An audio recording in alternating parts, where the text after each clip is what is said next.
Hey guys, this is Taylor and Nicole from Elevate St. Pete. Today we're going to talk about the kipping pull-ups, some prerequisites, and how you can go about having badass kipping pull-ups. I got that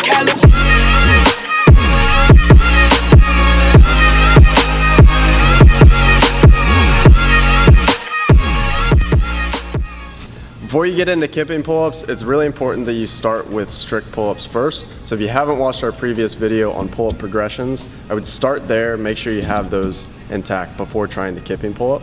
But we're gonna go over 2 basic positions you can test on the ground to make sure that you can perform the kipping pull-up and you have enough mobility. So Nicole's gonna show us on the ground, starting with our hollow hold. So this is a basic gymnastics position that we need to be able to get in. So she's pointing her toes, she's squeezing all of her muscles, keeping tension through her body. She's probably gonna start shaking in a second, but she can get her arms over her head and she can keep her core tight, and that's really important that we're in that position. Now, if she flips to her stomach, we're gonna get into the arch, or some of you may have heard it called the Superman pose, and we're just trying to get full extension there. So you should be able to get your chest off the ground and your legs off the ground in that position. That's what the kipping pull-up is comprised of, is those 2 positions going back and forth. So now we're gonna apply those 2 positions to the bar. Now when you're jumping up on the bar to start your pull-ups, you should be directly under it. Don't try to approach it at an angle. So once she's up there, she's gonna put herself into that hollow position and then begin her swing.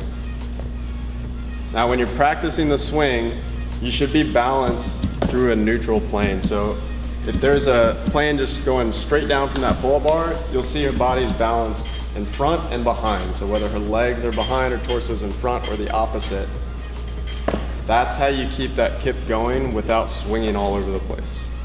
If you don't have that balance, you're gonna get knocked out of rhythm in your kip.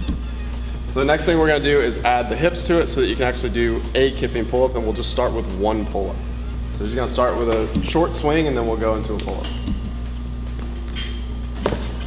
Good. So make sure you master that 1 first, and that you can do that without getting your body way under the bar. Now we're gonna try to do 2 in a row, and when you're putting more than 1 kipping pull-up together, you've got to push away from the bar at the top so that you re-enter that hollow hang position.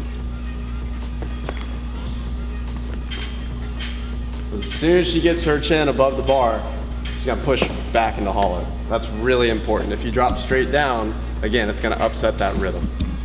So being able to do that consistently, I would start with 2 to 3 reps. Once you feel like you've mastered that, bump it up to 4 or 5, and just do small sets like that so that you can maintain that rhythm and feel efficient with it. So once you mastered the kipping pull-up, the butterfly pull-up is next. So stay tuned for our video on that, and don't forget to subscribe to Elevate St. Pete on YouTube. Thanks.